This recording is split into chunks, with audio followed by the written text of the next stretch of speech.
Hello everyone, तो कैसे हैं आप सभी। आ चुके हैं एक और नई वीडियो के साथ में वापस।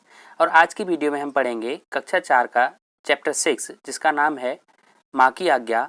और चैप्टर को पढ़ने के बाद हम जानेंगे कि माता पिता या बड़ों की आज्ञा का पालन करने से हमें क्या लाभ होता है। तो समय को बिना गवाए आइए वीडियो को शुरू करते हैं। और हाँ, यदि आप चैनल पर नए हैं तो चैनल को सब्सक्राइब कीजिए, वीडियो को लाइक तथा शेयर करना ना भूलिए। किसी गाँव में रामानुज नाम का एक युवक रहता था। एक बार वह काम की तलाश में शहर जा रहा था। चलते समय उसकी माँ ने कहा, बेटा अकेले यात्रा करना ठीक नहीं, जाते समय किसी को साथ अवश्य लेते जाना। तो जब रामानुज काम की तलाश में शहर जाने लगा तो उसकी माँ ने सोचा, एक से भले दो, भला सुख दुख में दोनों काम आएंगे। तो बेटा ऐसा करो, आप अपने साथ में किसी न किसी को अवश्य ले जाओ। लेकिन उसके लड़के अर्थात रामानुज ने कहा, माँ डरो मत, मुझे कुछ ना होगा। इस समय मैं जल्दी में हूँ, साथी को ढूंढने के लिए मेरे पास समय नहीं है। यदि मैं किसी साथी को ढूंढने के लिए जाऊंगा तो मुझे देर हो जाएगी और मैं चाहता हूँ कि अपनी मंजिल पे मैं जल्द ही पहुँच जाऊँ। माँ ने रामानुज को समझाने की बहुत कोशिश की, बहुत प्रयास किया, किंतु वह नहीं माना। तभी माँ ने कुछ सोचा और पड़ोसी के घर से एक केकड़ा ले आई और रामानुज को देखकर बोली, बेटा जाना ही है तो इसको केकड़े को अपने साथ ले जाओ, ये मुसीबत में तुम्हारी सहायता करेगा। माँ ने सोचा कि मैं इस केकड़े को अपने बेटे के साथ में भेज देती हूँ, ताकि ये मुसीबत में इसके काम आए। ये सोचकर उसने केकड़ा उसको दे दिया।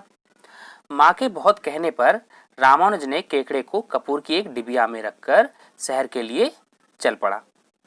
अब चलते चलते, क्योंकि वह घर से पैदल ही निकला था, तो चलते चलते वह थक गया और एक वृक्ष कहते हैं पेड़ को, पेड़ का पर्यायवाची वृक्ष होता है, तो वृक्ष के नीचे वह आराम करने लगा। जिस वृक्ष के नीचे रामानुज बैठकर आराम कर रहा था, उसी वृक्ष के नीचे बिल में एक सांप रहता था। वह सांप रामानुज के सामने आ बैठा। तभी उसे कपूर की महक आ गई। जब सांप रामानुज के सामने बैठा तो सांप को कपूर की महक आ गई और सांप को कपूर की महक जो है वो बहुत पसंद होती है।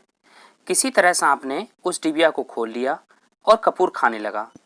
किंतु उस डिबिया में तो पहले से ही केकड़ा बैठा था, तो उसमें बैठे हुए उस केकड़े ने सांप के टुकड़े टुकड़े कर दिए, जिससे वह मर गया और इस प्रकार रामानुज की जान बच गई। तो बच्चों, इतनी कहानी से आपको ये तो समझ में आ गया होगा कि माँ की आज्ञा पालन करने से रामानुज को कितना लाभ हुआ। आप में से कितने बच्चे अपने माता पिता की आज्ञा का पालन करते हैं, वे अपना नाम कमेंट में लिखकर हमें जवाब दें। इसके बाद में आगे क्या होता है देखते हैं। कुछ समय बाद जब रामानुज की आंखें खुली तो उसने अपने पास मरे हुए सांप को पाया और मरे हुए सांप को देखकर वह घबरा गया। किंतु जब उसकी दृष्टि कहते हैं नजर को, जब उसकी नजर कपूर की खाली डिबिया और केकड़े पर पड़ी तो वह समझ गया कि इस केकड़े ने ही सांप से मेरी रक्षा की है।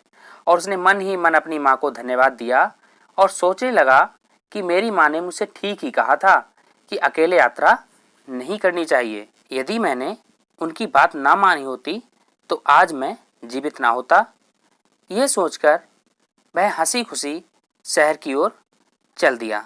तो बच्चों, इस कहानी से हमें शिक्षा मिलती है कि हमें हमेशा अपने माता पिता की आज्ञा का पालन करना चाहिए, क्योंकि माता पिता जो भी आज्ञा देते हैं या जो भी हमें सीख देते हैं वो हमारे जीवन में कहीं ना कहीं, कभी ना कभी काम अवश्य आती है।